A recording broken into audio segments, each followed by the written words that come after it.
and gentlemen, welcome to the Wrestling Inc. Monday Night Raw after show. And have we got a show for you? We've got Queen and King of the Ring semifinal matches. We got new number one contenders for the women's tag team matches. And Braun Breaker killed a guy. But before we get into all of that, allow me to introduce the crew. I'm Jack Farmer, being joined by Justin LaBar and Jimmy Korderas. Justin, how you feeling today? Feeling good. It's Monday night. It's Triple J. We got a big weekend of wrestling coming up with King and Queen of the Ring Saturday, Double or Nothing Sunday. It's a fun time to be a wrestling fan and have things to talk about. That's why you're the best, Justin, is because that way I can now just lead right into saying, by the way, we're going to be doing an after show for King and Queen of the Ring right here on Wrestling Inc. I'll be on it. Me and my pal Flobo, we're going to chat about the show. But also at the end of today's review, we're going to give our picks. So, everyone knows, everyone comes here to figure out the spoilers of who we're picking to win. So make sure to tune in to the very end. Speaking of spoilers and picks and predictions, Jimmy, we have a bet, don't we? Yes, we do. You have made your stipulations for the bet. I need to come up with something for you. I'm gonna rely a little bit on JL here because I've been racking my brain because I know you're not going to put your hair on the line. So that's a little too much. Too much. Now, you're like Kurt Angle with Daniel Puder. You'd rather lose your arm than right. Yeah. Yeah. If we were talking about losing my arm, yeah, okay, whatever. We'll throw that on the line. But the hair, I mean, I'm nothing without the hair. This is like Samson. I can't cut this. Yeah. But Jimmy, hey, if anybody's got a good suggestion in the chat, let's go for it. You can't even ask him to shave his facial haircut. It's so light anyways. Jack has such a baby face anyways. I mean, hey, yeah, we need to figure out a good bet. Everyone in the chat, let's think of a good bet. Also in the chat, if you could do me a favor, remind me exactly what I bet and what sometimes my mouth's writing checks that other parts of my body can't cash, fellas. What did I bet? Look at you throwing chips on the table and you don't even know what your cards are. Look at this. I love it. Don't I'm take all me in. to Vegas. I'm going all in blind. Yep, all in. All in, baby. That's the only way to do it. It's double or nothing. What did we bet? I don't remember. Predictions for King and Queen of the Ring. That I'd have better predictions than you, or better? Well, you would get more right than I would. Oh, I'm very confident in that. I'll bet the farm on that. Come on. My goodness. Okay. Doubling down. We've got a lot of stuff to chat about. Everyone here, by the way, if you could just do me a real quick favor and hit that like button, of course, share, subscribe, comment, all that good stuff as well. We're going to talk about a lot of pro wrestling tonight. In fact, we got some news about some trademarks. Of course, that's what everyone cares about in pro wrestling. Where are the trademarks? People are always asking. Sure, this guy's got star power, but what trademarks does he own? Well, WWE filed for a trademark for potentially a new show, WWE Vault, and it's marked for, quote, a show about professional wrestling. You don't seems say. Seems pretty vague. But Justin, we don't know what it is yet. What do you think it would be, and what do you think it will be, and what would you like it to be? Well, I think what it will be is pretty obvious. Vaults, right? I mean, they have just tens of thousands of hours of the video library that they own. Obviously, you can access all of that, most of it at least, via the network on Peacock or the network internationally. But I think if they have a show called Vault, they could do something a little more organized. What I'd like to see it be, I think it would be very fun. We've seen certain podcasts do this in recent years, and I think if you could have a watch along where it's like, look, we're gonna sit here and have on this week's episode of The Vault, we're gonna have said host sit with The Undertaker, and we're gonna watch back and pick an iconic Undertaker match. I think that would be really fun, but try to do it live if you could, so that way you can promote it on YouTube, Twitter, all the platforms, and people can load it up on the network. You tell them and everybody can sit and watch it along together.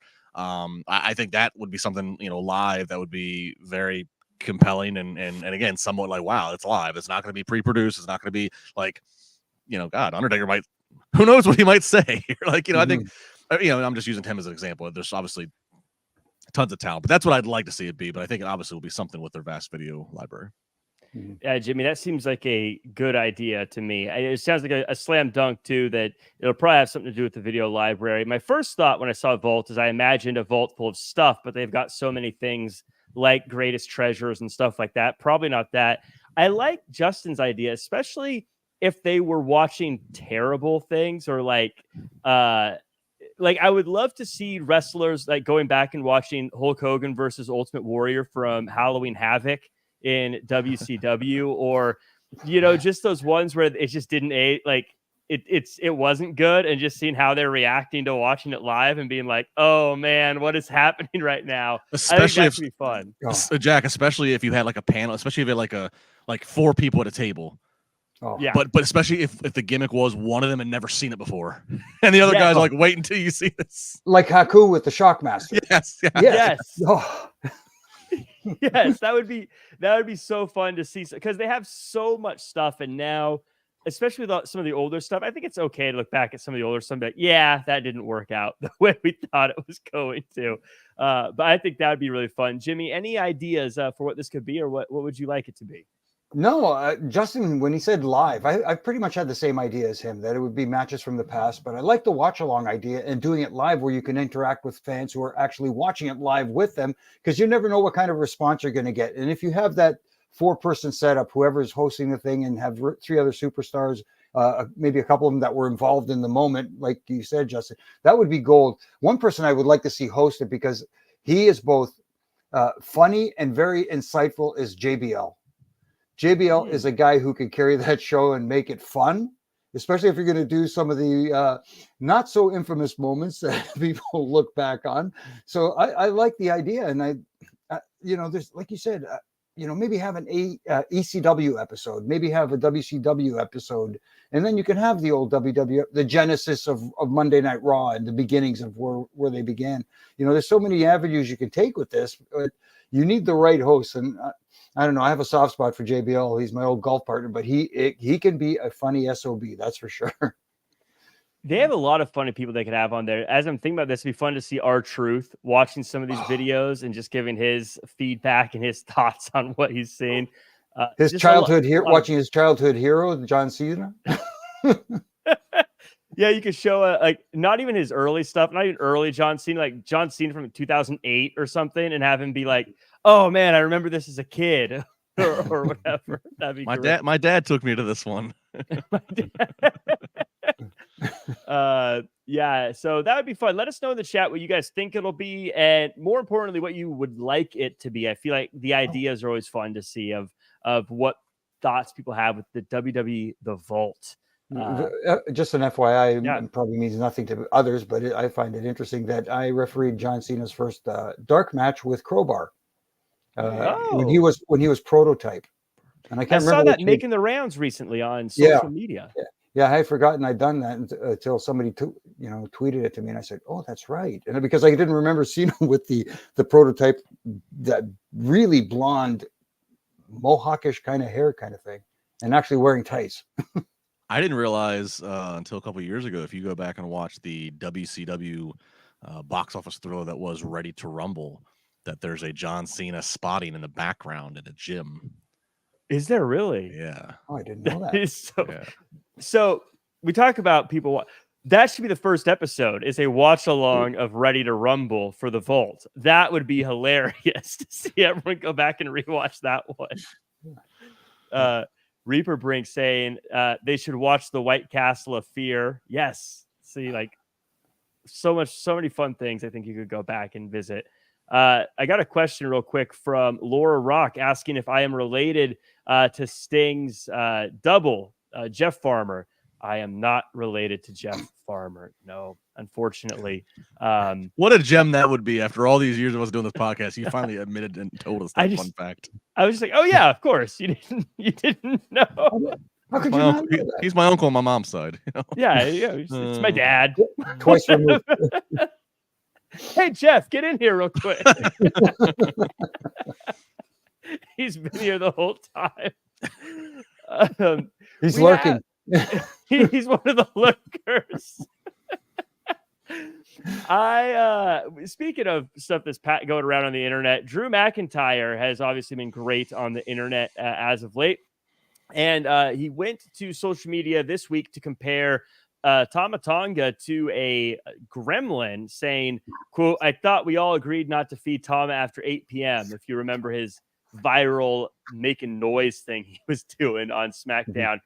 So, Jimmy, this is where, or Justin, I want to ask you here. It got me thinking.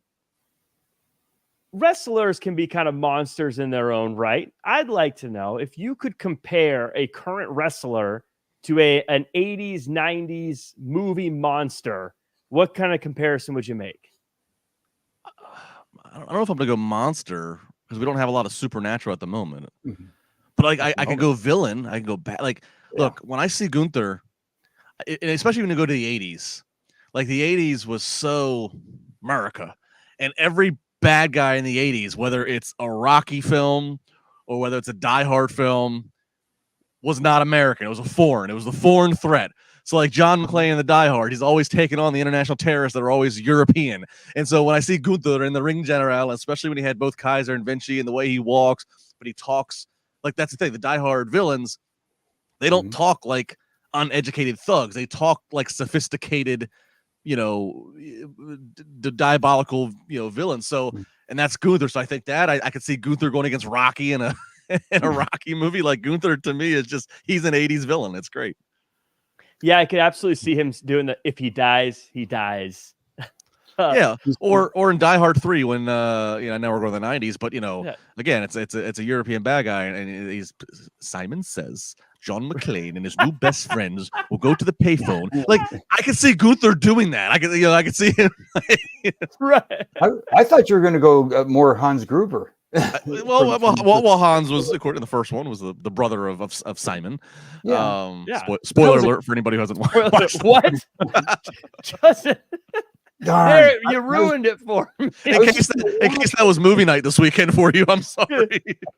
But hey, Die Hard was a Christmas movie. Leave it alone. Yes, it is. Yes, it is.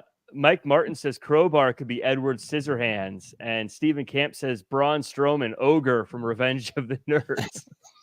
I'm thinking Solo Sokoa. This is maybe not a horror movie, but I could see a lot of like Scar from the Lion King, where he's getting rid of Mufasa.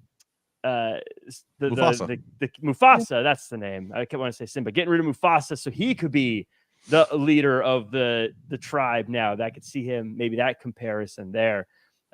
Mike says Becky Lynch is Stephanie from Short Circuit. Jimmy, this is your wheelhouse. You like the throwback stuff. Who are some comparisons you could make? I like the fact that Justin said movie villains as opposed to horror movies, because I like the villains that have a kind of a cerebral kind of thing. And when you think cerebral, you think Randy Orton. And I don't know, Randy Orton could sometimes get into that Jack Torrance thing in The Shining, Jack Nicholson. So I could see him kind of getting in that kind of thing. He can do it. Right now he's a baby face and not doing it, but I could see him doing that. And the other person who I think has the potential to be someone maybe from the 80s genre is Dexter Lumis, maybe doing a little Kiefer Sutherland from Stand By Me. Oh, maybe a little Ace Merrill. I don't know. It's a possibility. I think it's there. I think if they can tap into it. Bernie DC says Randy Orton could be like Liam Neeson in the Taken series. I have a unique set of skills. If you're looking current, Jack. If you're looking current, maybe I don't know. Maybe Braun Breaker as the beekeeper or the Terminator. Oh. I was thinking Shayna Baszler as the Silence of the Lambs guy because she ate a bite out of somebody a few years back. So let us know in the chat. Let us know in the comments if you have any 80s, 90s, or whatever movie comparisons for bad guys, monsters, things like that you could compare to a wrestler today. It'd be fun to see what you guys come up with. let's chat about this week's Monday Night Raw. As always, though, I want to thank everyone for joining us here in the chat. Ethan Cruz, Scott Langford, Adam Staples, Dylan Matthews. We got Ricky, Carrie, Jane, Steven, Adam, Tommy O, Chad W, Joe C, Lurkin, Reaper, Brink, Kenny, Sherrod, Daniel, Barry, Birder Account. Everyone's here today. Angie, Laura, Mike, Pronouns, Pal, Stalking You, Casey J. Everyone, thanks so much for rolling through. It's always appreciated. We got a super chat. I stopped for a second because it just popped up and I was like, should I go to it right now or should I wait? But I'm just going to pop it up right now. Terry Allen Jr. With a very specific super chat amount. Thank you so much. Appreciate you, Terry. Saying during pay-per-views, the wrestlers watched live was very fun. And Kathy was the host. Do any of you remember it? And would you want this to return? I will throw that to you guys. Have you ever seen the watch-alongs WWE used to do? Yeah, I remember when they did them. And again, cool. I mean, I like the live concept, and I like trying things. I think the tough thing about those, and even with there being less restrictions, with Triple H in charge now, and everybody kind of has a little more freedom. It would still be tough to have current talent, because they would have current talent. It's just talent that wasn't on the card, wasn't being used watching this, and it's tough because like you got to watch how you react, because you don't want to completely, you don't want to be cheering or admiring a spot necessarily that a bad guy is doing if you're a good guy, and vice versa. So I think that's why I kind of like taking like wrestlers of the past, or even if you're taking wrestlers of the current, watching stuff from the past, or just you don't muddy the water or conflict with the present day product. Right. Yeah, I think too you got to be careful of with new stuff too. To even more to that point is like, if if Randy Orton's doing something and you think something's funny about it, you can't be there laughing at Randy Orton. That kind of kills who that character is. So you have to react to him a certain way. And but with older stuff, it's like whatever. It's okay to make fun of this person now, or to laugh at this, or to maybe give some insight or feedback or whatever to different things. And you might get a different look at some of the characters. Like we talk people like The Undertaker, who, when he was The Undertaker and, doing the schedule, he was The Undertaker 24/7. When he walked through the airport, he was The Undertaker. When he went out for dinner, he was The Undertaker. When he went home, he was Mark Calloway. Now that he's pretty much retired, he's opened himself up. He's Mark Calloway, but still to everybody else, he's still the dead man. To us, he is anyways. But you maybe see a little bit of a different side. Whereas back in the day, the heels especially would not let that persona die, they in public. So it might be interesting to see people that you've never seen in that vein on these kind of programs and going, oh, I didn't know he was that nice. Jimmy, do you think, because you've met The Undertaker before, and I think you know him probably better than I do anyways, if he came up in today's world, do you think he would have still done things that way? We're in a world with Twitter and Instagram and stuff, or do you think that we live in a world where now everyone's gonna be like, look, man, I'm on Twitter. This is me in real life. This is me on the show. How do you think he'd handle it today? That's an interesting question, because the way he was brought up old school, where you don't drop the gimmick in public. So would he do it today? I'm sure he would probably do that same kind of thing. I don't know if it would work as well as it did back in the day, because there was that mystery surrounding him, because there wasn't that social media where people, you see him tweeting every day something different. So if I know him, I'm not pretending to know him as well as a lot of people, but at the same time, The Undertaker that I knew would probably stay off of places like Twitter unless it was something to enhance the storyline going forward or something like that. Very few tweets, if any at all. But he would stay in character for pretty much all of his public appearances. Yeah, my guess was going to be he would just stay off of it, and if he had to be on it, if they wanted him, it would be used like how Bray Wyatt and how now currently this new thing is used. He would use it to, like you said, push some mystery and some clues. Right. I would love to hear the justification for why the Undertaker character needs to get on Twitter to post something. Like, I've risen from the dead to remind you to tune in today for Monday Night Raw. All he has to do every once in a while is play the gong. That's all. He starts every tweet with gong. I woke up this morning. I'm both burying and blocking souls.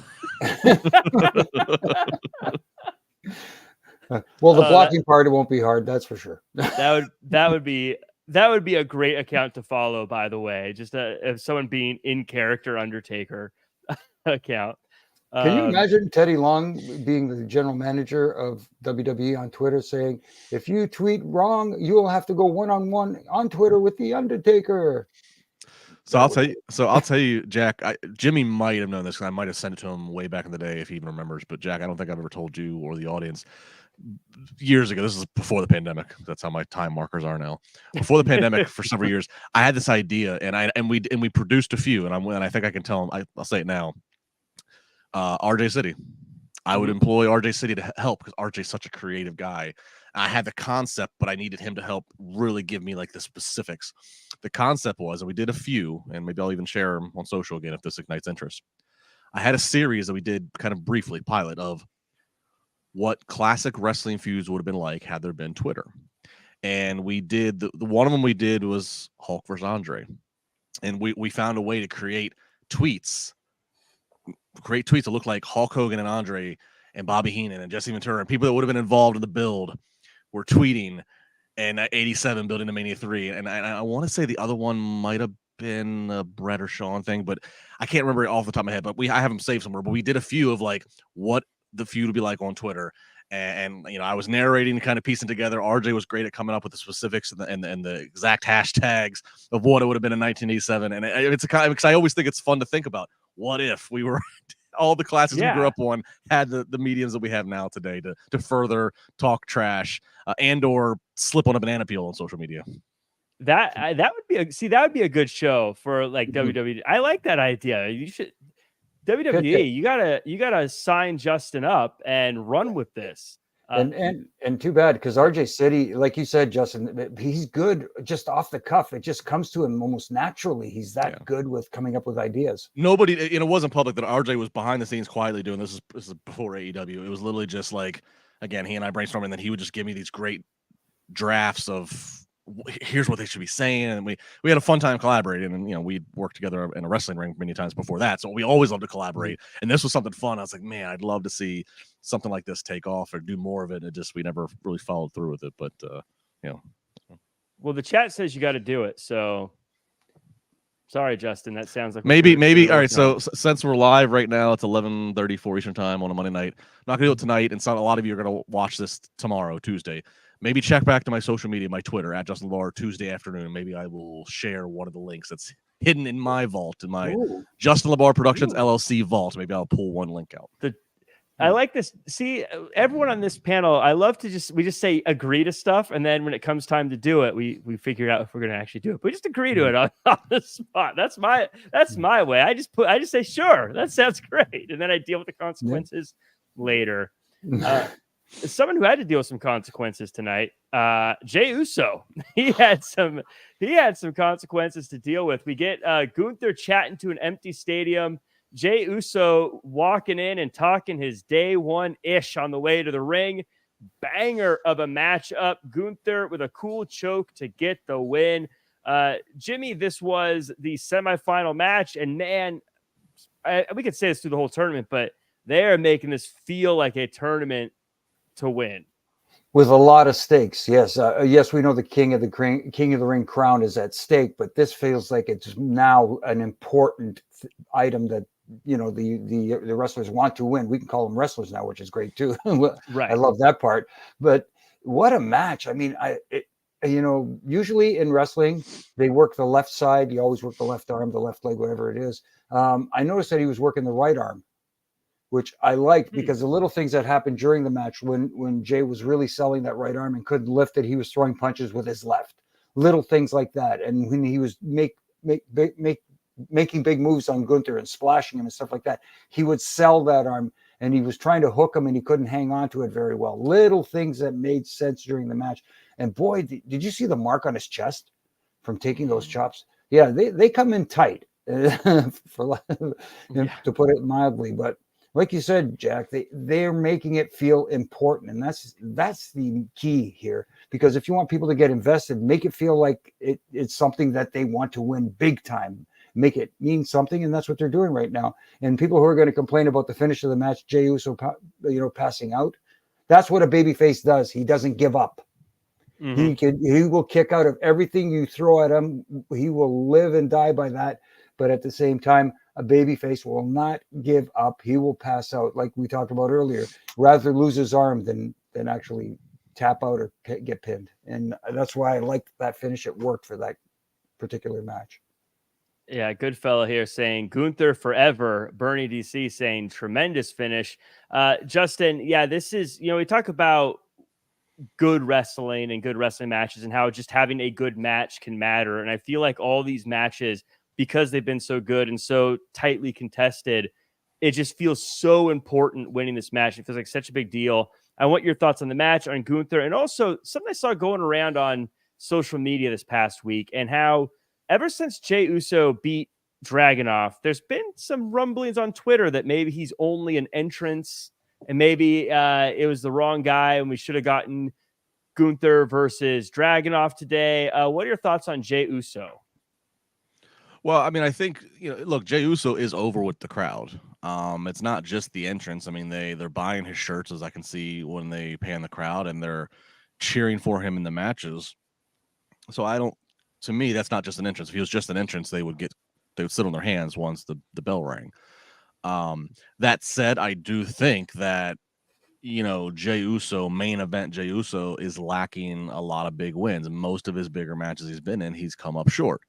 Even the match that he won at WrestleMania against his brother, that match was underwhelming for what it could have been. And I think Jey has spoken on this. I believe he referenced that maybe they were cut for time. And so, and that happened. So what he does need, main event Jey Uso does need something. And that's why actually I thought that maybe they would find a way to somehow have him get past Gunther, which I know sounds crazy, but I thought, okay, Jay's going to get to the finals of the King of the Ring tournament. Whether he wins it, I don't know, but that'll be a big deal just to get into the finals. And I thought, look, storyline-wise, get into the finals, he goes up against Tama Tonga. There's just obvious story there. I'm happy to be wrong on this because it gets us Gunther's in the final, and I love Gunther. And, I would think, and we'll talk about predictions later when we wrap this up, but I don't see them doing a heel versus heel. So I would think that might mean we're going to get Gunther versus Randy Orton, and holy hell. We'll talk about that later. I thought the match was really good. My only knock is the finish was great on paper. My only knock was they were obviously very pressed for time because as soon as that bell rang, they were out. So had they had just 30 more seconds to work with, I would have liked to see Jey, as Jimmy said, he's a babyface, so he's not giving up. He passes out, but I would like to see it made a little bit bigger of a deal. Like, oh my God, he's fading. Pat McAfee screaming on the mic, yeet, yeet, yeet, wake him up. But he's fading. And make it more dramatic. It would have meant a little bit more. It was really quick. I mean, the ref didn't even do, I don't even think 3 arm lifts. He just, after 1 or 2, and then he said he's done. And so the finish was a little rushed, so lost a little in effect there. But all in all, I cannot argue anybody's logic of Gunther's going to be in the King of the Ring finals. Okay, I'm not going to argue with you there. That's fine. I'm just to let you. This is my, something I noticed lately is they don't do the 3 anymore. As far as I've been noticing. If you correct me if I'm wrong, but it doesn't seem like when there's a situation where someone's in a lock like that, whether it's a sleeper hold or a rear chin lock, whatever the case may be, for some reason they only do the 1 lift. Well, I'm just saying that I know where you're coming from, Justin, but what you're saying, I'm just saying that's something I've noticed recently that they didn't do in the past. And that's fine. And even if now they're owned by an MMA company, even if it's believed now, okay, the old 1, 2, 3 of the arm lift is too old. It's too hokey pro wrestling for the Hulk up thing. Even if they say, look, let's take a more MMA approach to this, an MMA ref is not going to let a guy who is literally be choked out for 2 seconds longer just for the effect. They're going to go, if they see a dead arm, they're going to say, oh my God, this guy's out. We got to protect him. So I'm fine if they're moving towards that realistic approach to a pass out. Even still, I would have, if they had just 30 more seconds, have Jey fade a little bit more dramatic rather than it's out and we're gone. That's my only critique. But again, it was just they were up against the time. They were doing what they had to do to get it in. So Yeah, Agreed. Bernie DC mentions need the overrun, not like they can't have the USA Network show. Couldn't start at 11:06 like it used to. I think this week was the debut of that. Was it Race to Survive, where they've been advertising? So I think they're hoping that to be a pretty big show. So they're not going to push that, I don't think. And once they get to Netflix, it won't matter.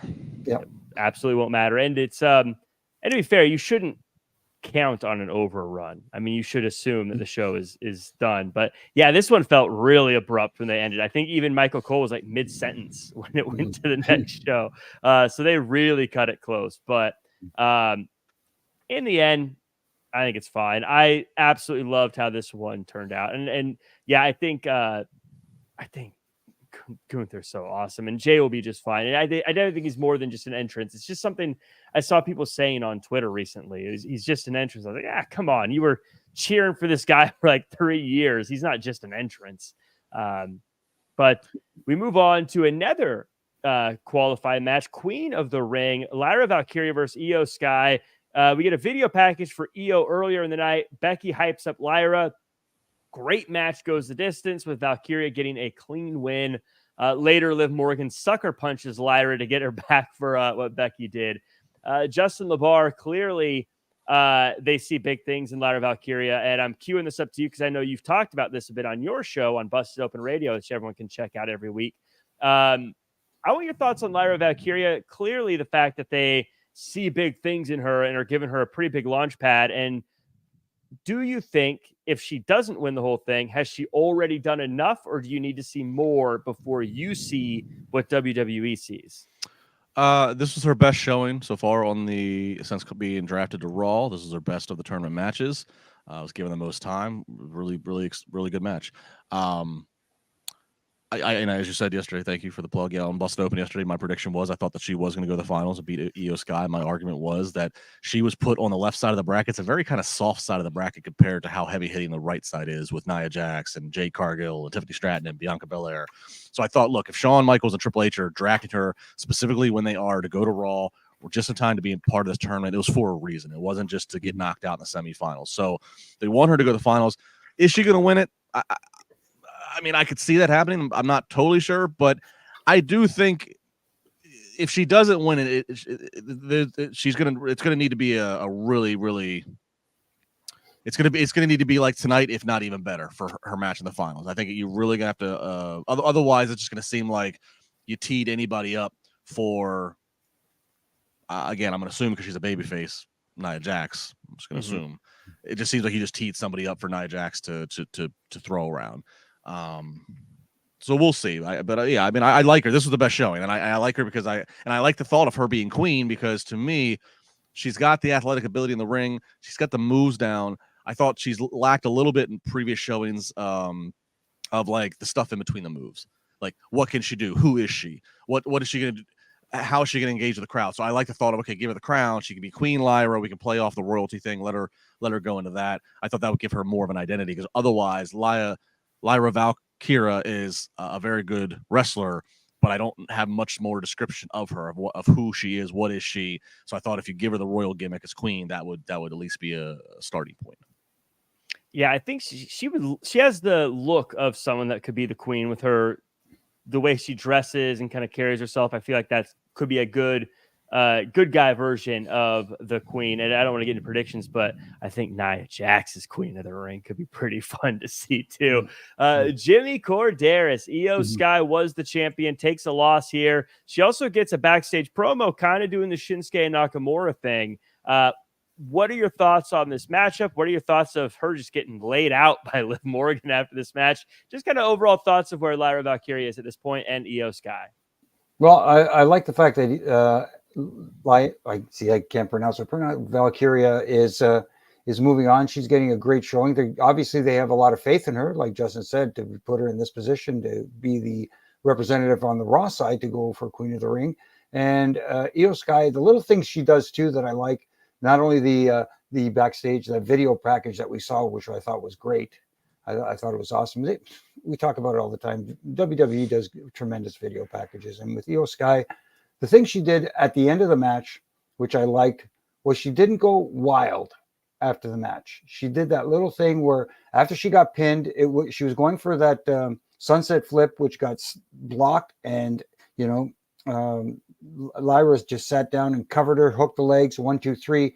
And when she got out of it, she just looked around like in disbelief, like, I can't believe this happened to me. I can't believe and you could see that in her face, and you felt that emotion. And I like that because, a lot of people would get up screaming, yelling, no, especially if you're a heel. With her, it was more of like, what just happened? I can't believe I lost my opportunity at Queen of the Ring. So I like those little things, the little nuances that make sense to me.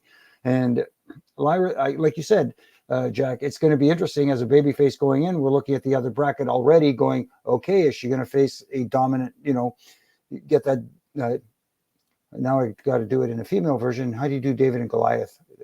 What is Goliath in a female? I mean, but not, if it is Nia, I mean, Goliath, that's I don't know. Goliath, something like that. That is the quintessential David and Goliath story where the babyface fights from underneath to try and, overcome the heel.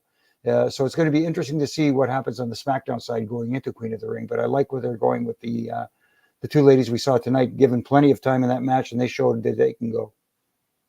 I'm a big Lyra Valkyria fan because, as I've said many times, I was a big NXT UK fan, and she was over there. And similar to bands and things, when you see them before they've made it big and you see them start to grow, you're like, I like them. So I'm always going to be a Lyra Valkyria fan because I saw her back in the NXT UK days. So I'm really happy for her, really happy she's doing well. And we'll have to see where it goes. I'm excited for her, though. But definitely, I mean, when you've got Becky Lynch, like, gassing you up before matches, you're getting through a very tough tournament to the finals. Clearly, they see big things for Lyra Valkyria. So now it's just time to make it happen. Speaking of Becky Lynch, she came out and she talks some smack to Liv Morgan. That brings Liv Morgan out, and they go back and forth. Liv Morgan says that Becky Lynch is selfish, and Becky Lynch wants to fight right away. And Liv Morgan says, nah, we'll do it on Saturday. Justin, I feel like over the past few weeks, at least for me, Liv Morgan has really started to settle into this role. And at first it felt like she was playing a character. It's starting to feel more natural for her. Yes. I 100% agree. Liv Morgan truly, I got the chance to interview her in the last 2 years. It was a fun interview. She was very pleasant. And she truly is. She's been a fan her whole life. She grew up as a fan. This is not a situation where she was a athlete somewhere and they put her in the PC and taught her pro wrestling, sports entertainment. She's been a fan her whole life. And it was so fun to do that interview with her. And then even off camera, us just talking as just two lifelong fans. We're similar age and everything. And so when she was a babyface, that was kind of the thing, right? She was a babyface who was happy to be here. She had seen her girlhood dream had come true that she was a WWE superstar. But as feel good as that is, that is only going to take you so far. Not everybody's going to have a Shawn Michaels 1996 boyhood dreams come true kind of run.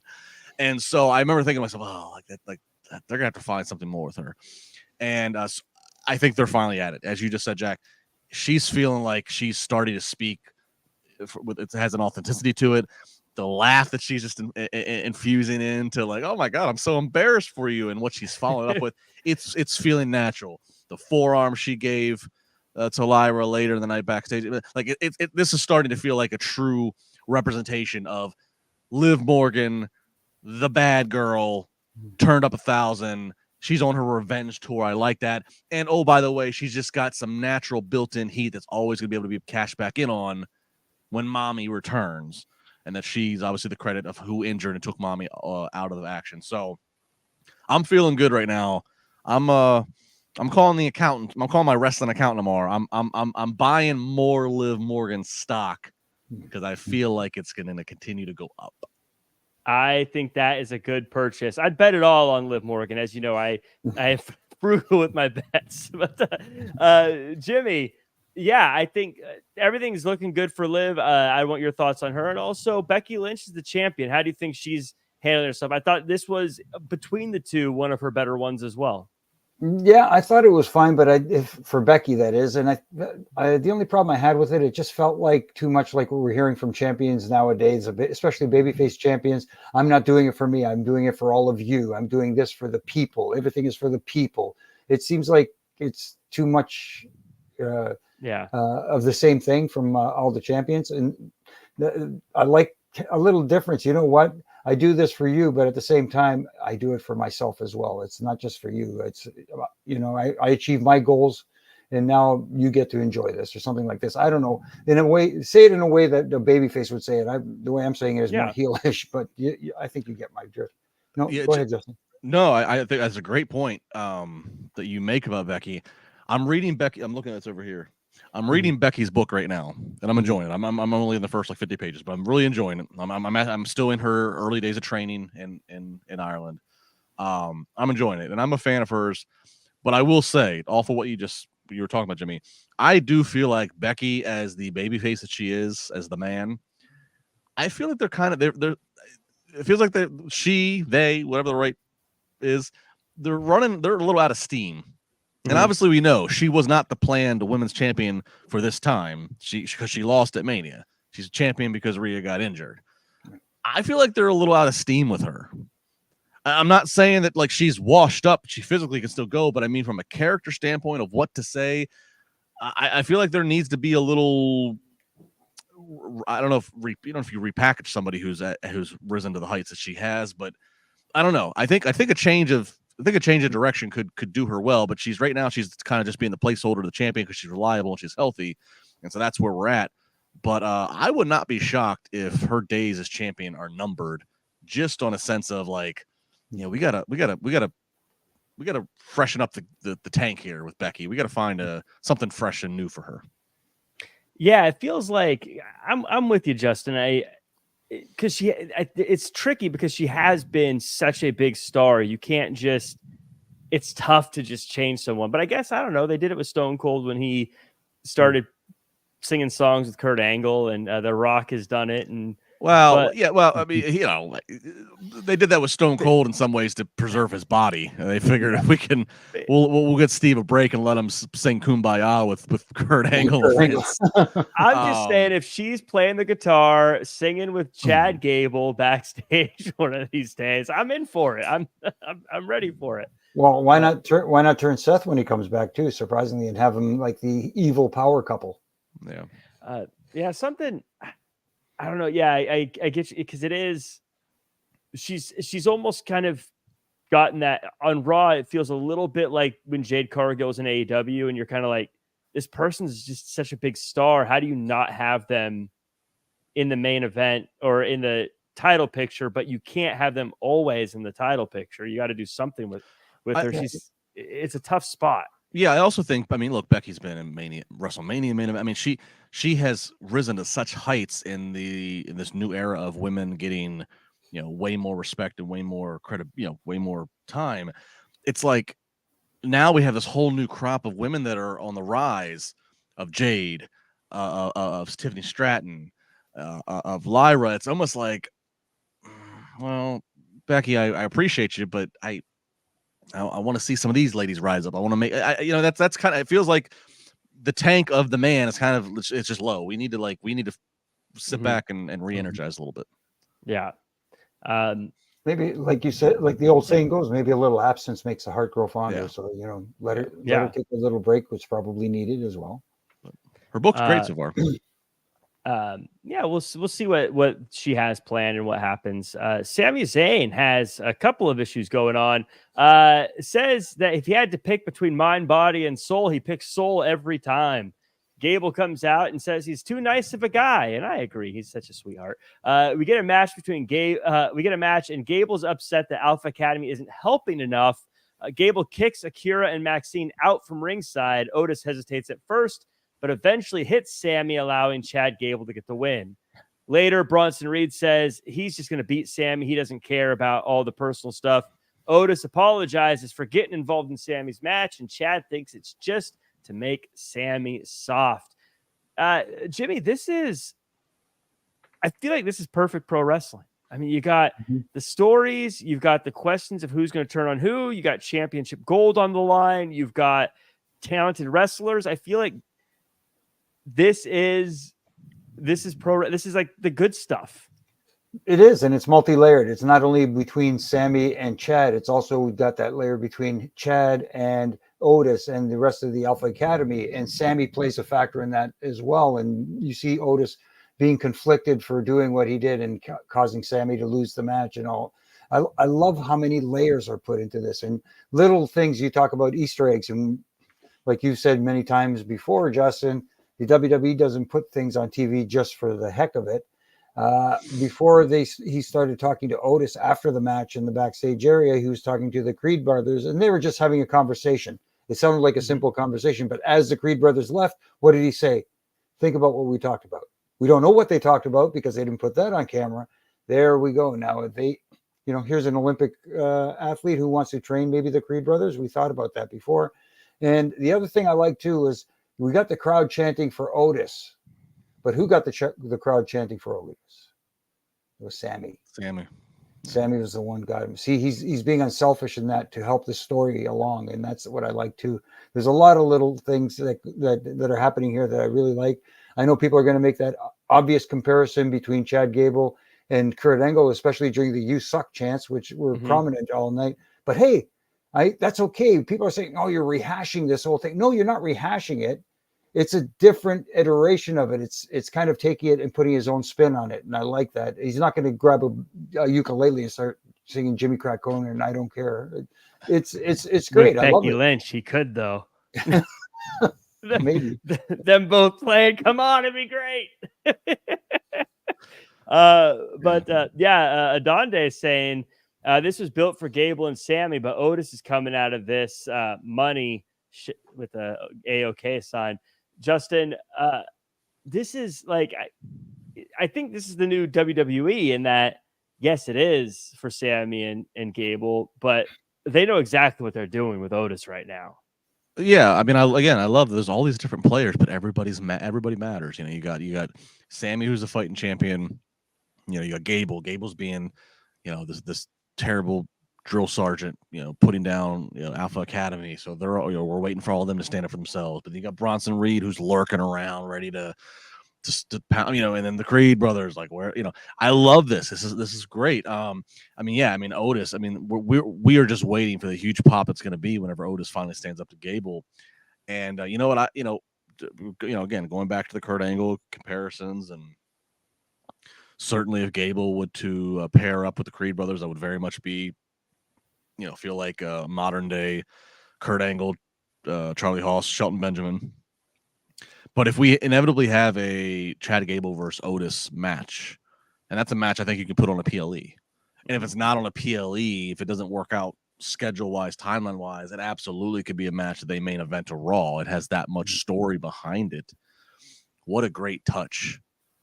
If whether it's just backstage as Otis is getting ready, or dare I even say Otis accompanied to the ring. What if Kurt Angle did a little coaching up to Otis?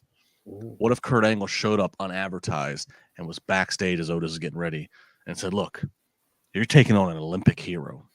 You need an Olympic hero to tell you how to beat this guy. Or again, that's one way. Or the surprise is Otis makes his big entrance in the ring and the arena's going crazy. And then all of a sudden Kurt Angle comes walking behind him. And we find him like, oh my God, Kurt's been training and getting Otis ready. I mean, I think there's so much potential here, but right now they have something with all of this, and I love it. This is a great piece of business going on the mid card. It's elevating everybody. And what I love about it too is all that sounds great, but I'm thinking if they went the other way, that'd be great. If Otis just doubled down and beat up Sami at the in Saudi Arabia and decided to go so full bad guy, everyone would hate him because we want him to be a good guy so much. Or what if Kurt Angle comes out? You're right. And he's like, hey, I'm here with Otis. I trained you. And then he throws in the towel on Otis and is like, look, us Olympians stick together, buddy. And then everyone boos Kurt Angle. You could do so much stuff. And you're like, this is fantastic. And I love it so much. And Otis just, I'm so glad that he's getting his time to shine because he was so big right as they were going into the pandemic era when he was with Mandy and all this other stuff. He won the Money in the Bank. I feel like that's going to be a trivia note one of these days that Otis is a Money in the Bank winner. And where did he win? Where did he win that Money in the Bank? That was on top of the towers, right? On top of the Titan Tower. That's part of the trivia. That's see, that would be some fun stuff to see people watch back, and like when Baron Corbin threw Rey Mysterio off the side of the building. See, this is, I know this is a little off topic. This is one of the things I like about this new era in WWE is they're not giving up on talent. They're giving them an opportunity to reinvent and try again, as opposed to the old regime, which say, didn't work. Guess what? Creative has nothing for you. Yeah. It's all really, really great. This is, like I said, I think what they're doing here is probably some of the most brilliant stuff. I have a couple questions for you, Jimmy Korderas. Specifically, in this matchup, first off, a lot of referee distractions. Obviously, that was the story of the match. I know that you are particular about your referee distractions. Based on this match, I know the story of the match was a certain setup. How did you feel about them in this case? I like them when they happen quickly. I don't like the long referee distractions that take too much time, because it just makes the heat goes to the wrong person. I've said this how many times before. When a referee distraction is quick and it looks like the heel is outsmarting the babyface, then it works. If it looks like, hey, just go stand over there and let him pop up on the apron for 10, 15, 20 seconds, then it's like, oh, come on, man. You don't know something's going on behind your back. You've been doing this for how many years now? It just looks ridiculous in the eyes of the fans. I get what they're trying to do, but I think in this case, I would have maybe not done as many of them, but I get why they did it at the same time. It doesn't mean I liked it. It just means, I get why. It just sometimes they overdo it. A lot of companies tend to do it, but just keep it down to a minimum. And when you do it, make it quick and make it look like you're outmaneuvered by the heel in the process of trying to do your job. Yeah, these ones were definitely very long, but I was curious because there was clearly a story that was happening with this. It wasn't just them trying to cheat. We were supposed to see them be conflicted and stuff. So it was a little different. Right. This is sometimes I like to ask you questions, Jimmy, because I know people on Twitter are going to have their questions. They're going to say, well, you judge one show differently than another show. On AEW, you've been very upset about champions in non-title matches and things of that nature. This was a champion, not in a title match. It was a singles match, and they have a match lined up next week or at the end of the week. How did you feel about this setup? Were you okay with it because of storyline-wise, or were you still upset about it? I'm still not upset, but I'm still not a fan of non-title matches, because when a champion has a match, the title should be on the line. Bottom line. Even this case, they can make an excuse where they say, oh, this was an impromptu match. It wasn't set up. It wasn't an official title match. And that's one way to get out of it. But it still doesn't sit well with me. But the other one, too, is that bothers me is when they have matches where you have to beat the champion to get a shot at the champion. That one bothers me even more. That's no sense. Yeah, it makes absolutely zero sense. So you have to beat the champion twice in order to win the championship. Scott Langford agrees, says a champion should never be in a singles match without the title. I agree. And then Adam Staples says, I agree with Jimmy. Champions should not lose before a title match as well. And then Adonde says, yeah, but this wasn't a championship eliminator match. I hate those two. We need to just those and picture-in-picture. Let's just get rid of both of them. I don't like both of them. And I see that Pat McAfee found his telestrator again tonight. Please, somebody lose it for him. Step on it, anything. Braun Breaker had his debut match against Kale Dixon, and I lost it all. I bet it on Kale at this one. A few spears and Kale couldn't continue, but the beatdown certainly did. Breaker beats Kale with a chair and a stretcher comes out. Kiana James tries to ask Pierce if she can help, and he says nope, and she's off in another direction. Braun says Pierce can't control him, and this is all on Adam Pierce. Later, while Ricochet is chatting with Ilya Dragunov, Braun Breaker killed him, and Ilya Dragunov said, I believe, I don't want that smoke, and he did not get involved. Justin, Braun Breaker, another person, clearly they have some big intentions for. How do you rate his debut? I mean, he very much, grabbed my attention tonight, and he grabbed the audience attention. I guess what I'm curious about is he a heel or face? He goes against the unknown. I know Cale Dixon's been on NXT Level Up, but for all intents and purposes, is an unknown to the vast majority of the audience. Gets killed. Audience is chanting more. They just want to see the bloodbath continue. So that kind of feels like, oh wow, he's a babyface. They just want to see him, destruct. But then you have the referees and officials and Adam Pearce come out, and Braun, severs the man's head with the chair in between the steps, and then he's attacking people. He's attacking Ricochet, and Ricochet's a good guy. Ricochet's your NXT Speed champion for crying out loud. So I'm like, well, he's getting the fan reaction of a face that they want to just see him continue to kill people, but he's defying authority, and he's just run amok here at Raw, and that tends to be a heel thing. So I'm I don't know what to think. I'm not sure. Am I supposed to be cheering or booing? Am I supposed to feel bad for Cale Dixon, or am I supposed to feel good for being on the Braun Breaker train? I don't know. Jimmy, how much money did you lose on Cale Dixon? And I'm kind of adjusting here. I felt like if I explained this to somebody, you would say, oh yeah, he's a bad guy for sure. But I certainly wasn't booing the guy. I was kind of like, who else is he going to wreck before the end of the night? I was kind of into it. What about you? I think that had the reverse effect. Obviously, he was meant to be a heel because a babyface wouldn't react the way he did against Cale Dixon. The way he, something I don't recall ever seeing that move before, where he wedged the head in between the stairs, the V in the stairs, and then used the chair there. I think that's new. It is inventive, but yeah, and sounded even worse. Well, and Jimmy, sorry to cut you off, but I don't know if they've done that spot just because they're so adamant usually about not even if it's gimmicked of how you're going to land everything, just taking an object like a chair to the head. So that really had effect. I agree. And the way they shot it too. So it wasn't really, it was like a quick switch of the camera shot. So, and I love the fact that they did the stretcher job. Thank you for not getting up, Cale Dixon.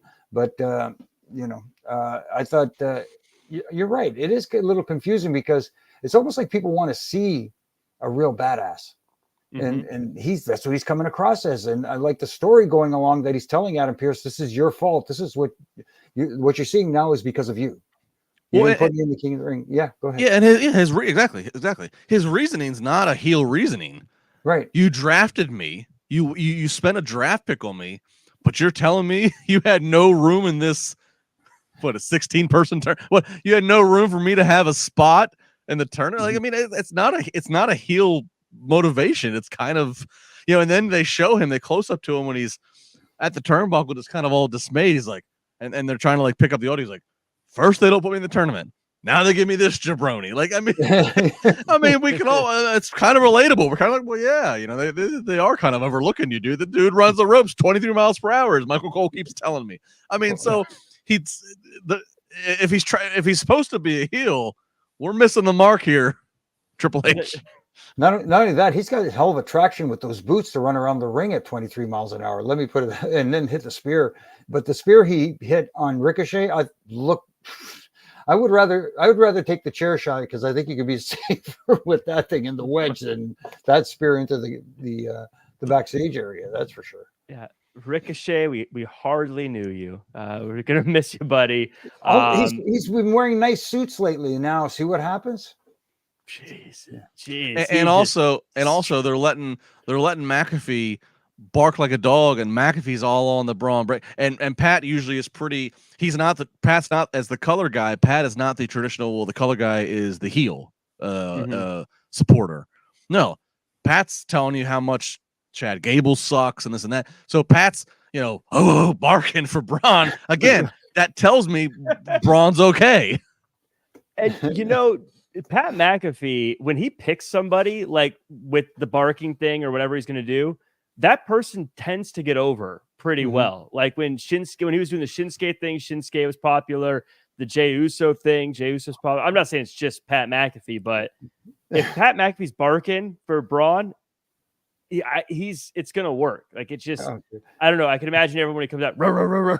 It's so obnoxious. I was gonna say, I'm not gonna say it. I'm not gonna say it. I wanted to say something, but I'm not gonna say it. Well, you can't. Now you gotta say it. You can't say that. It's our okay. podcast. Hey, say whatever you want to say. I got a really great joke, but I'm not going to tell you. No, I don't know if it's a great. Nobody's joke. watching. It's fine. Just tell Jack and I. No, because you just mentioned he's usually the commentators are heel supporters, but McAfee's a hell of an athletic supporter. Sorry, I can't help myself. Anyways. Yeah. That is perfect. See, I'm glad you said it. Yeah. Hey, if you read the forward to my book, I'm the king of dad jokes, according to Edge. I still call him Edge. Pat knows when to shake. Pat knows when to shake his moneymaker. Yeah, I think I don't know what they want us to feel, but I'm a fan of Braun Breaker. I can't wait to see who he murders next week. It's like Dexter. Who's going to kill this week? I don't know, but I'm excited to see it. Should have heard him go, "I'll be back." We got Awesome Truth and Judgment Day. Awesome Truth talking to New Catch Republic and the ghost of Andre when Damian Priest tells Carlito that he needs to keep earning his keep around the clubhouse. During the match, Carlito gets involved, but he gets neutralized by Braun Strowman, who chases JD right into an AA, and Awesome Truth retains. Afterwards, Damian Priest is upset and says he doesn't recognize the group anymore, and Finn agrees. Jimmy, I felt like clearly we're going to get a matchup between JD and Braun Strowman, and Awesome Truth retain. I would like your thoughts on those, but also a few things happened in this one where before the match, Finn Balor's like, "Hey, Damian, I wish it was me and you out there." And then also after the match, even he agreed with Damian Priest. Yeah, what's up with you guys? Figure it out. Mm-hmm. What's going on with Judgment Day? What's going on with Finn Balor? They're obviously teasing a split. They have been for a long while, but now with Damian Priest walking off on them, almost turning his back. It almost felt like he was turning his back on Judgment Day. That adds another layer to it, and it's going to be interesting to see where they go from here, because will they officially become go their separate ways? Will Dom side with Carlito and form a different group? Will Finn Balor stay by Damian Priest's side? But apparently Damian Priest says he doesn't want anybody's help. He doesn't need their help. So is he on his way to transitioning over to becoming a babyface champion after his match with Drew McIntyre at the Clash at the Castle? Because obviously Drew's going to get the tremendous ovation there. So if he retains by that time, that could possibly be his last hurrah as a heel before he goes on to in another direction. So it's going to be interesting. They put layers into it. The Liv Morgan thing with Dom Mysterio also, let's not forget about that, because that's in play as well. So there's a lot of things going on here. Did you guys catch tonight's Liv Judgment Day Easter egg? No, what happened? No. When they kicked off Raw and they were showing the entrances into the building, if you go back, I forget whose entrance it was. If you go back and watch closely, you will see in the background of the parking lot, Liv Morgan gets out of a car. So does Finn Balor. Ooh. Maybe the tea, ladies and gentlemen. I'm excited for the tea. Everyone says that wrestling is a guy's soap opera. Well, sign me up. I'm ready for it. Justin, Freddie Prinze Jr. pitched a storyline, and he said it's obvious that things aren't going well and there's no clear leader. Liv Morgan is infiltrating them somehow and getting her hooks into Dominic Mysterio, and she's literally going to take everything from Mommy. What if it's all happening on purpose so that when Rhea comes back, she is the proven leader and pulls them all back together? I'd love your thoughts on that. And now that you said your thing, I feel like Finn stepping up is because of Liv Morgan. That's the story. Yeah, I mean, it's tough. They've been teasing Judgment Day. I feel like Judgment Day has been in turmoil for a lot of months, yet they've still managed to accomplish things, right? Like Rhea's had her incredible run until she got injured. Priest cashes in Money in the Bank and wins world title. But I'm kind of ready for it to be done. I'm ready. Like it's been, but now I'm like, all right, now I really can see like something like Liv's coming out of a dressing room with Dom in the background. Now she's coming out of a car with Finn. Like, so I feel like we're getting to something. So I'm trying to be patient because I feel like they have finally some big explosion set and ready, and I'm ready to see it happen. I'm also ready. Well, first of all, and also, by the way, Awesome Truth. It's great to see they're so over the way they are now these days. The Miz and R-Truth veterans, and they're over the way they are. So shout out to them. But with Judgment Day, I'm ready to see the explosion, ready to see the implosion, and also, again, I guess I got to think Priest. We're supposed to start to get ready to see him maybe as a face, right? Because the way he's acting towards the other guys who are way more heelish than he is right now to the audience, and Drew McIntyre's calling his shot, wanting to take on Priest, calling Priest a paper champion, and there ain't no bigger heel right now in WWE than Drew. So, I mean, I got to think we are aligning the stars up for Priest to become a babyface here. Yeah, my biggest thought on this before the Liv Morgan bombshell that Justin just dropped on me it was that maybe this split up seemed pretty obvious. It felt like it was going to be everyone versus Damian, but I'm wondering if maybe the group splits a little more evenly than that after how Finn was asking. Yeah, it's as Adam Staples says, it's been teasing a breakup for Judgment Day for a while too long. They need to just do it now. I got a feeling when it happens, we're going to like it though. Well, and I mean, again, I want to see an implosion, but also if the touch is, if Liv is to win, if Liv wins the women's title that Rhea had to vacate, and Liv manages to get herself into Judgment Day, and so Rhea comes back, and Liv is there as the female holding that title in that group, and Rhea goes, "Oh, what the hell, guys!" I mean, there's a lot of potential. So I'm going to trust the process. This is the truest soap opera storyline as there ever was. I'm going to trust the process and just try to follow along. We also have a match in the women's tag team division. Baszler and Starks, they are going to get a tag team title shot, and Sonya Deville was palling around backstage and introducing herself. Looks like this is probably going to happen sooner rather than later. Jimmy, what do you make of this? It looked like maybe Sonya Deville is more excited to meet Starks than she was to see Baszler. Yeah, it's very interesting. Obviously, there's something in play here with Sonya Deville, where her allegiance lies.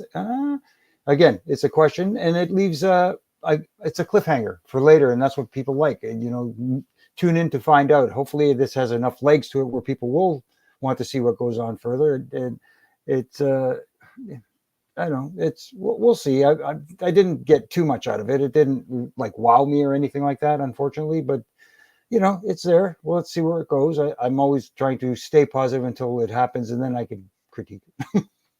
Yeah, Justin, it was. I'm a big fan of Sonya Deville. I'm glad she's back in this. I'm going to bring it up because we bring it up on the AEW show a lot, but this division does feel like it's constantly doing. Let's throw everyone in a match and pick a number one contender that way for this pay-per-view or this PLE.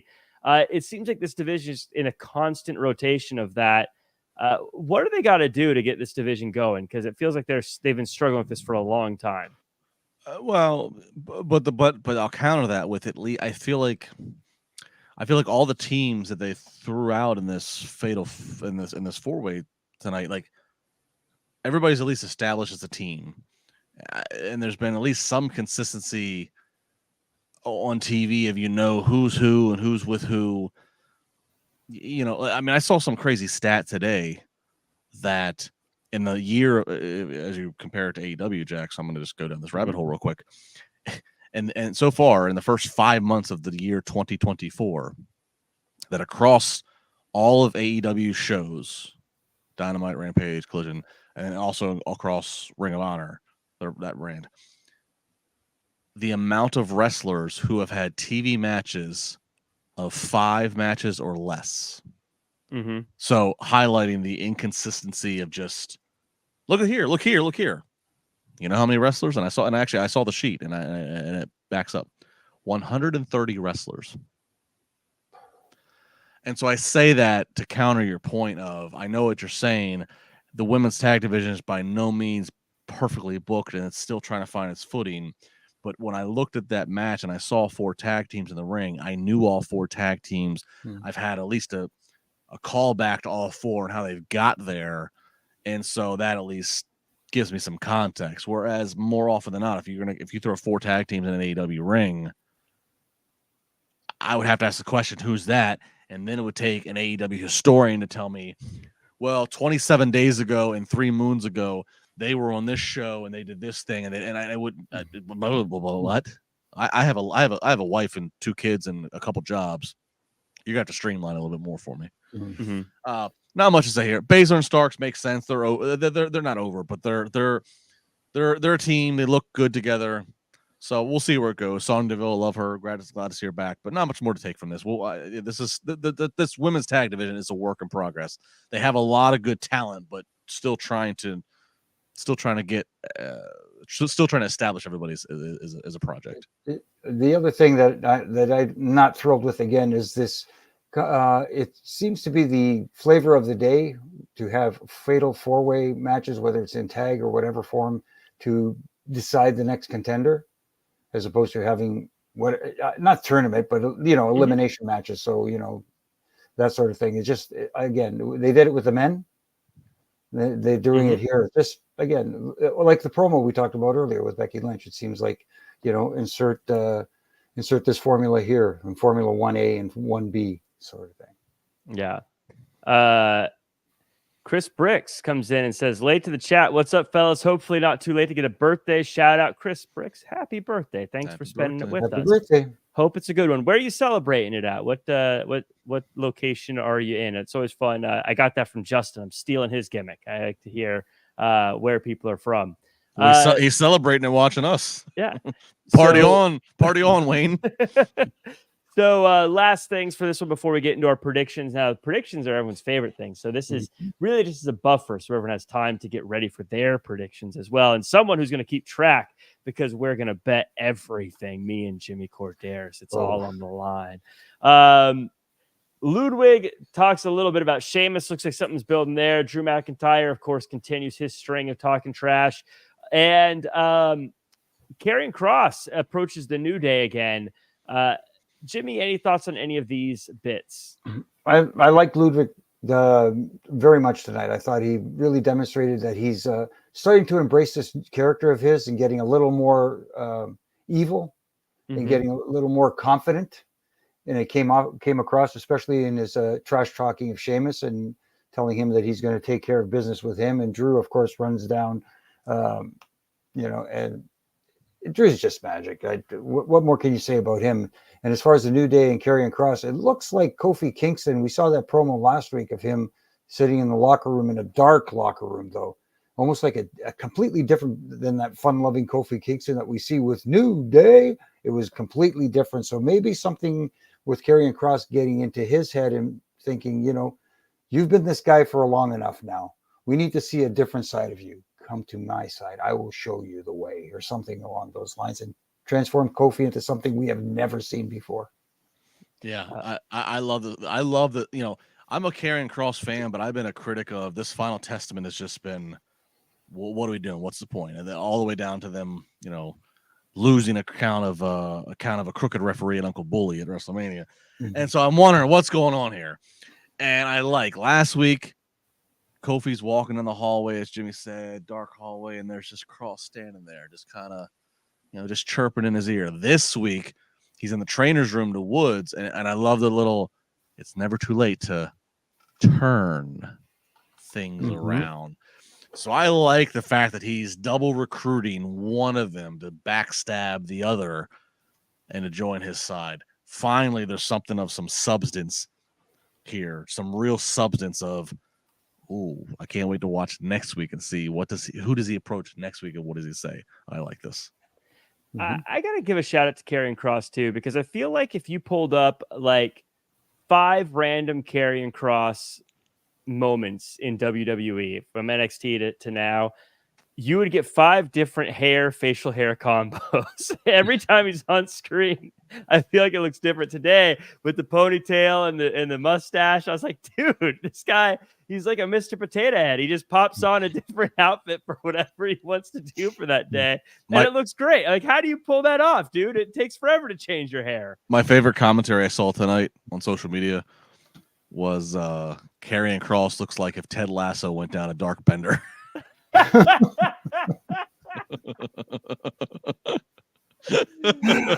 fantastic. Oh. Can I give a quick thank you to Tony Hayes in our chat there, saying I look like a young Mike Pinder from the Moody Blues. Oh yes, and no, I could only play a saxophone. I can't play a mellotron or whatever that is. What is a mellotron? Is that? I have no idea. It's some kind of extraterrestrial instrument as far as I know. I have no idea.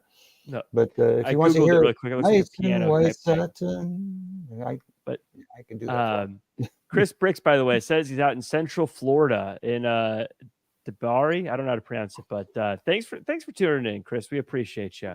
Now let's get to some predictions. Let's get to the big money stuff. Let's get to the stuff that everyone wants to really see what's going on. So some of the chat, I'm gonna ask you to keep track of this for us, if you wouldn't mind, because I clearly do not keep track of these things. All right. Okay. And we're gonna go through, and we're gonna start with Justin, because I go across here. Justin and everyone in the chat, feel free to play along and leave in the comments. If you're watching later, leave a comment with all of your predictions as well. Queen of the Ring final. Io Sky, or we figured out not Io Sky. Lyra Valkyria versus Nia Jax or Bianca Belair. Who's going to win it? Well, it's going to be Lyra versus Nia Jax. I'm going to follow through with Lyra on the logic of Nia Jax is just such already an established heel. While her as an obnoxious queen would be something, I'm just going to go with it could do more for Lyra's identity. That said, I want to acknowledge something that we talked about on Busted Open, and I've seen people on social. Wouldn't it be something, though, if Nia Jax was going to win this? Nia Jax is part of that family tree that Dwayne Johnson showed. What if she was the first female member officially in the Bloodline? I'm going Lyra, but I just want to put that out there. Consider it a reason to watch the show and just see what happens. Adam Staples saying Nia Jax versus Lyra, and Nia wins. Baby Ice says Nia. Baby Ice always picks the bad guy. Tut Graf says Nia Jax as well. You know what? I'm going to say Nia Jax as well. I think her being the queen of the ring would just be so unbearable. It'd be great. But you know what? I would love to see her join the Bloodline, Justin. I'm with you. I'd like to see her take it over. I'd like her to be the new tribal chief for right now. I think her being the boss of everyone, I could imagine her yelling at Paul Heyman. I think she could be fantastic. Well, I could see her yelling at Paul Heyman, but it would be to the Bloodline has such heel power. If you could extend it into the women's division, that's something. If you could extend that, and that's. Dro saying Nia as well. Baby Ice says welcome back to Team Heel. Tommy says Lyra for the major upset. And then Adonde says Lyra could really use this, but Nia takes a lot of L's. Tough call. Jimmy, what's your pick?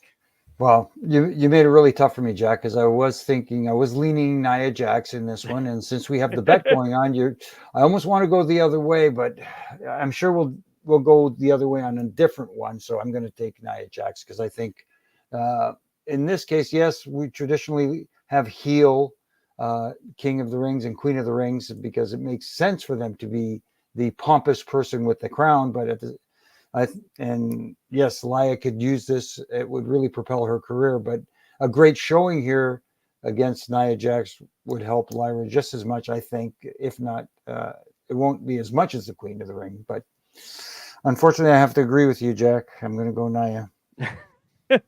So you're going to get this one right. Our next matchup, and I want everyone's opinion on this one. This is going to be an interesting one as well.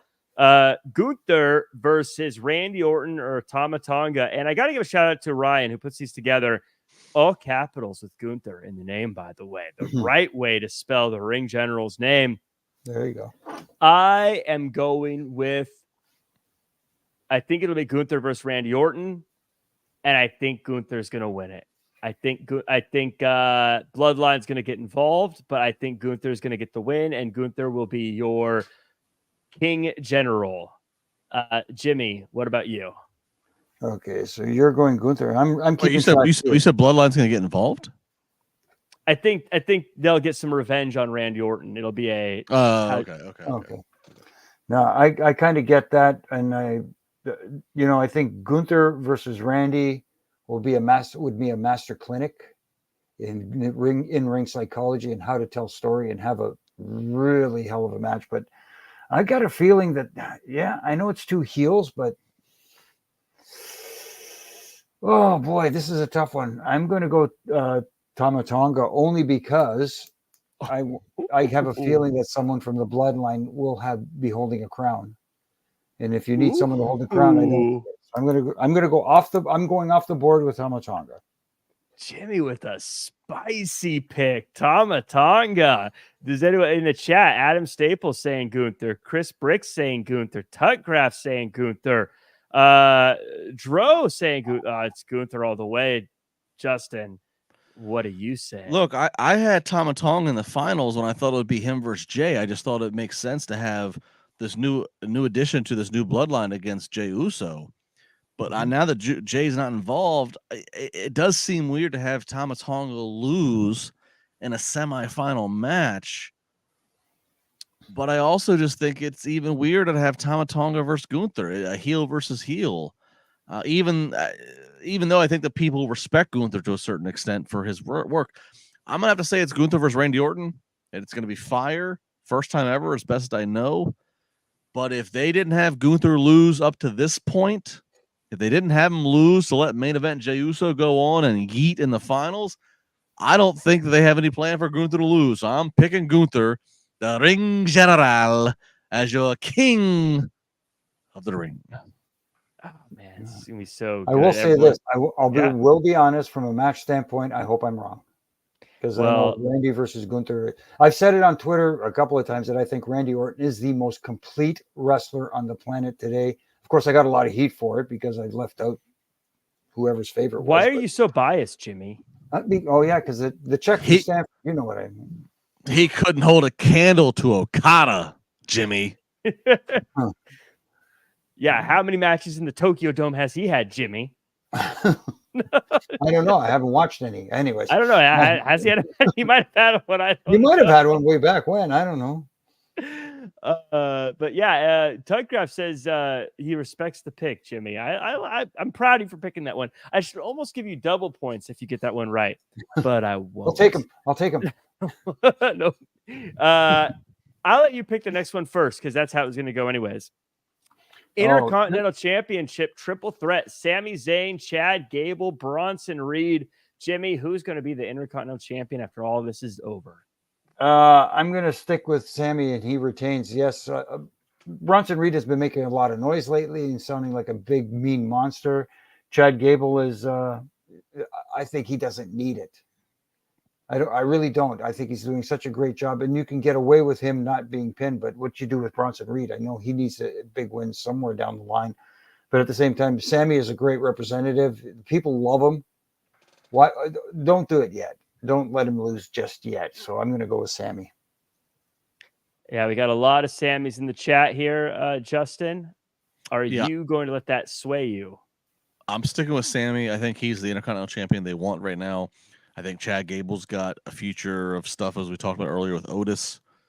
And then Bronson Reed. I think that they see a value in Bronson Reed, but it's just, not everybody can be champion. There's only so many champions, right? I could see Bronson Reed even, they put him on WWE Speed with 3 minutes or less, and he's able to use his dominant power to squash and beat a Ricochet and takes a Speed title if they wanted just to keep him taking steps forward, so to speak. But in terms of this, I'm saying Sami Zayn. Well, I thought an interesting question was posed earlier today, or a comment was mind, body, soul. If I have to pick between those three, I pick the body. I'm going big Bronson Reed for this one, baby. I think that you're just dying to shave some hair, aren't you? Manscaped, get on this, baby. You can make a killing. Arm hair, chest hair. Move on down to the Manscaped region, Jack. You're going to be like a Ken doll. Hey, I got all the gimmicks from them. So if you need, Smooth as a baby. We got Bronson Reed. Look, because I feel like Sami and Chad, they've got all this stuff going on, whether they have the title or not. Bronson Reed, you put a championship on him. Now both those guys have to chase him for it. I think you could build some story out of it. Plus, I support Bronson Reed. He has cool entrance music. We've got Justin, you're up next. Women's World Championship match. Becky Lynch versus Liv Morgan. All the momentum is in the favor of, and we need a title change on the show. Liv Morgan is going to take this title. Yeah, I agree with you. I don't know if there's, I don't really have a whole lot to add to it. I think that everything we've talked about, this is Liv Morgan's to win.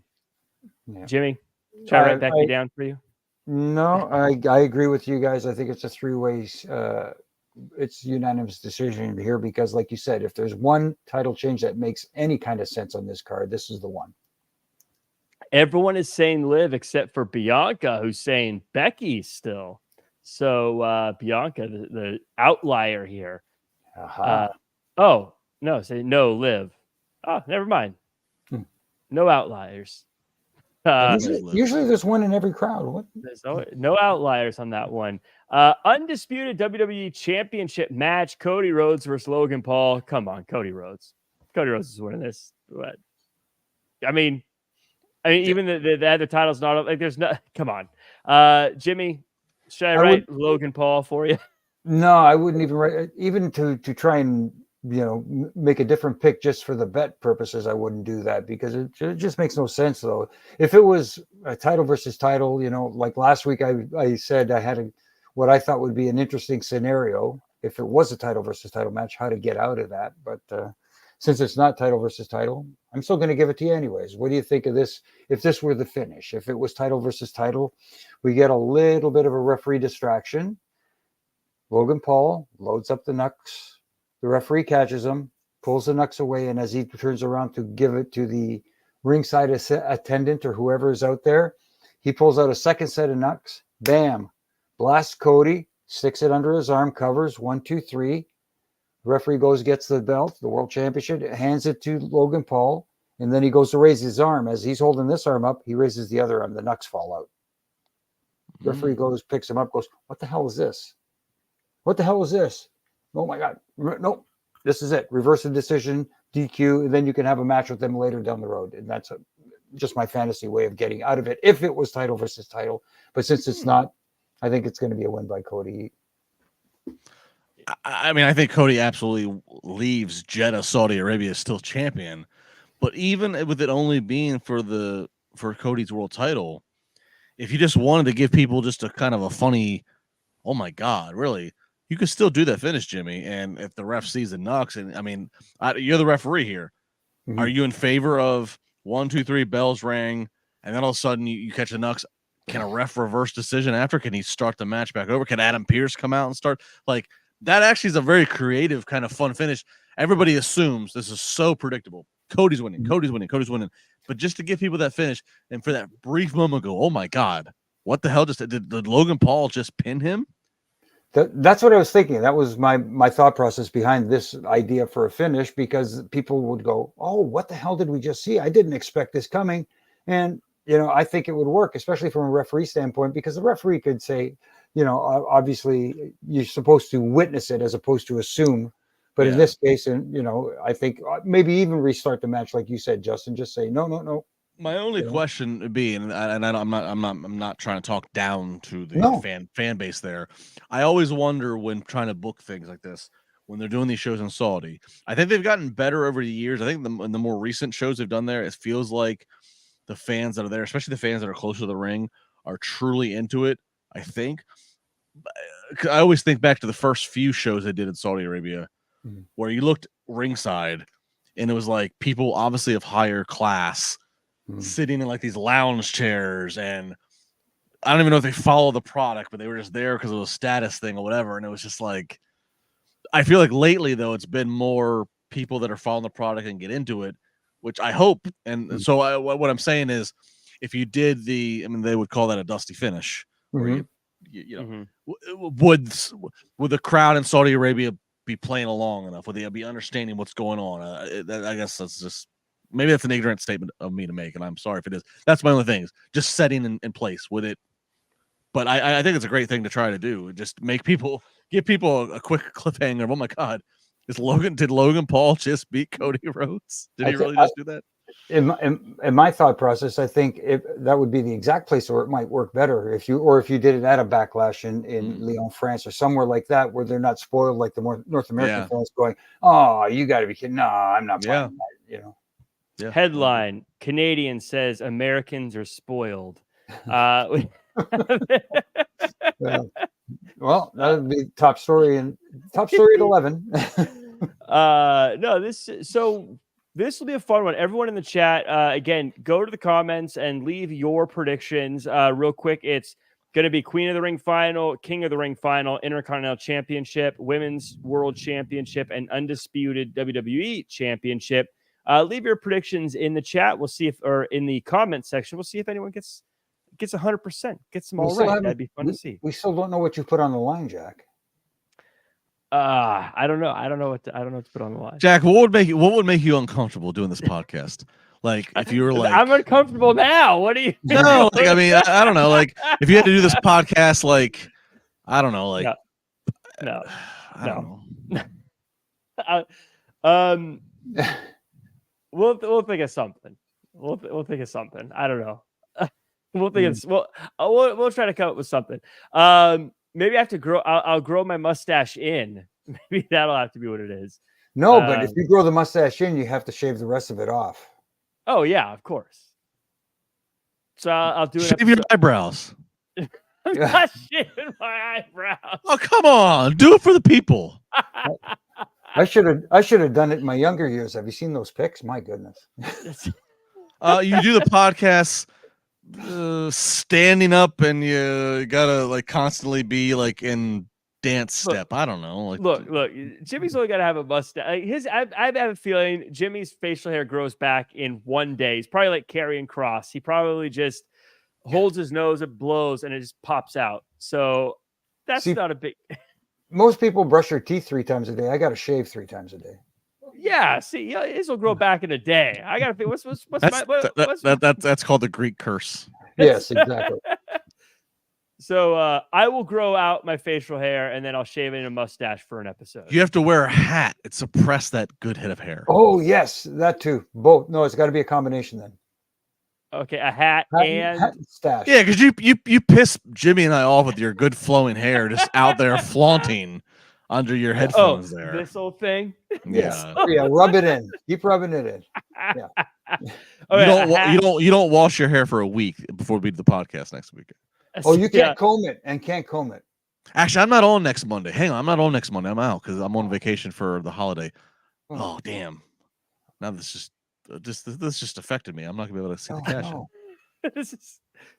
I will, so I'll grow a mustache. I'll wear it, and I won't brush my hair. I'll have bad hair. I'll purposely make my hair as bad as possible. Or get a Henta tattoo on your forehead of Jimmy's name. It's Henta. It'll wash off in a few days. Yeah. I don't know. I gotta set that up. I'll give myself a mohawk for the show next week if I lose. Just take some sacrifices. Oh, wow. Take one for the team. Take one for the team. Yeah. Okay. Leave it in the comments. Leave what you think I should do if I lose this bet. I won't, because Naya, you better win this match. Do the whole pot. Oh, Bronson Reed, so help me. This has become a popular trend. We'll line up like 10 hot wings, and you have to like progressively eat hot wings while you're hosting this podcast. I will do that, but I will do that. I am not good with spicy food. That's the point. You'll be snotting and crying and spitting trying to talk about pro wrestling. That could be a fun one. I might do that one. There you go. Baby I says yes, the hot wings challenge. Let's Jane says mohawk. Everyone in the chat, let me know in the comments section so we can view it later. Everyone in the comments, leave your ideas. Jimmy's gonna lose, so it doesn't really matter. I will pay for the hot sauce. I will I will find it. And if you're gonna say the hot sauce, give me some ideas of what hot sauce I should do, so I'm not wimping out. that does it for us. Leave in the comments which ones you think it should be. Again, please promote. I have this as a note here. Please promote. There will be a King and Queen of the Ring on Saturday, and on Sunday, a Double or Nothing review following each show this weekend, hosted by Jack Farmer and Flobo Boys. You're like Ron Burgundy reading the teleprompter. Please promote. Toss to Jimmy. So the way he reads that, he should be doing the State of the Union. My goodness. So everybody, for applause. Everybody, make sure to tune in to those, because if I work a weekend, 2 nights on a weekend, and no one shows up, I am gonna be so crabby. You have no idea. It's afternoons, so you got the night off. Don't worry. Well, yeah, the Queen or King or Queen of the Wing, I'll be done by like 1 p.m. It's gonna be great. That does it for us. We're gonna. Oh no, Justin, where can we find you online? At Justin LaBar on the socials. I'll be back Wednesday. I'm here on a special Wednesday this week on Wrestling Inc. Hosting the Post Dynamite podcast. So our go home to Double or Nothing. I'm here. I think it's Flobo and you, Jimmy. I know I am. Okay, yeah. So I think Jimmy and Flobo. So I'll be here Wednesday. Of course, Sunday morning, busted open 9 a.m. to noon on Sirius XM. We will be reacting on Sunday morning to King and Queen of the Ring, and we'll be previewing Double or Nothing. So those are going to be good shows. Definitely check those out. Jimmy, how about yourself? Well, you can catch me here, usually Triple J, but as Justin said, he's out next week. So we'll see you Wednesday, Justin. And of course, you can catch me on the Reffing It Up podcast with my good brother in stripes, Brian Hebner. Last week we had Shannon Moore joined us, which was a really, really good episode. A lot talked about there. And this week we have an old friend of mine who's not a wrestler per se, Steve Argentero, who's a wrestling. He does a lot of wrestling journalism. It takes a lot of fantastic photos. It's a great story he has. We've been friends for a long time, close personal friend, as me and Gene used to say. And of course, my Ref and Rants from Monday to Friday on all my social media platforms, where I take a minute or so critiquing something and like to tighten screws that I think need to be tightened and hopefully help. Always good to check those out, and make sure to check out those Reffing It Up podcasts. Always good to check those out. You can follow me at Real Jack Farmer across all social media. I'll be on the call for Santino Brothers on Wednesday, which will be on Fight TV. Check that out. It's going to be a fun show.